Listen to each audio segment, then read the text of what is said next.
Well, no sooner has the checkered flag stopped flying in China than we're here in Bahrain and ready for another weekend's Grand Prix action. I can't wait for this one, Martin Brundle, and a very different demand this weekend to last.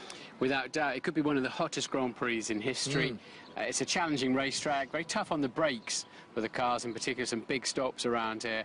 And of course we're in the desert, so sand is always a factor, so it's got a very high grip surface as well. So as you say, a different challenge altogether from a week ago. Well, you mentioned the heat. Now, we've got our hankies to put on our head to keep cool. The cars haven't got that. The teams are going to have to sacrifice performance for cooling issues. So who's got the best cooling package? Who looks good before we get on the track? It's all about efficiency, isn't it? And yes, you're absolutely right. When it's hotter, they have to open up the brake ducts, the radiator ducts, and there's no fans on Formula 1 cars, so it's all about the air that passes through the car, and in that case then you get more drag as well, so they really try to cut that as fine as they can to be right on the edge of being too hot. The thing I'm looking forward to this weekend is seeing Kimi Raikkonen a year on from what was his, I think, best early race last year. Could have won it, but he was a bit rusty, we both thought, during the race. No rustiness now, and to me he's bang in form. He's absolutely flying. He's 33 points ahead of where he was after 3 races in 2012. Great. And so he really is on great form. He can take it to Alonso and Hamilton and Vettel and Button. And he has the confidence. He keeps getting to the end of the Grand Prix too. So he's on a 31 race finishing streak. Now there's a commentator's curse if I ever heard one. So Raikkonen really is in good form, and he's hurting still from not winning this race. He took a bad decision when he tried to pass Vettel for the lead. And I see absolutely no reason why he couldn't win this race, and the Lotus car seems strong enough. There are a few reasons, because there's 4 other world champions in it, and there are some very good cars out there.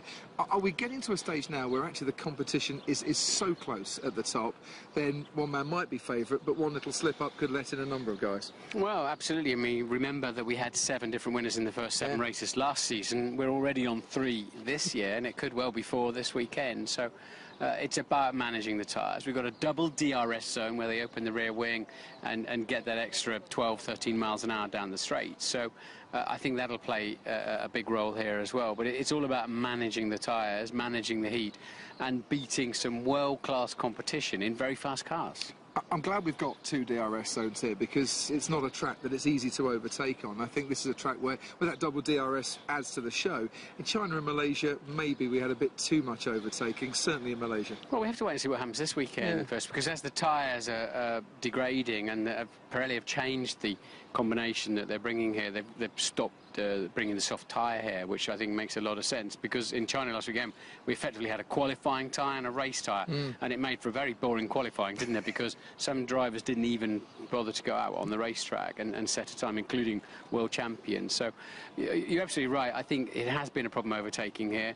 Maybe the double DRS will work. I just hope it's not like last weekend, where DRS is supposed to assist an overtake, make it possible, whereas in China it made it an absolute cert. For this weekend, at least you got the DRS zones a little further apart, so you're not necessarily going to get that close in one and then have the advantage of DRS the next time out. But Kimi Raikkonen might have the advantage of a car that's good on tyres. Sebastian Vettel and Red Bull have still got a car that is mightily quick, and as I speak, a few drops of rain are starting to fall as well. I don't think we're in for a wet weather weekend, but there is a forecast of thunderstorms for Friday, and Friday's where we start our coverage on Sky Sports F1 HD.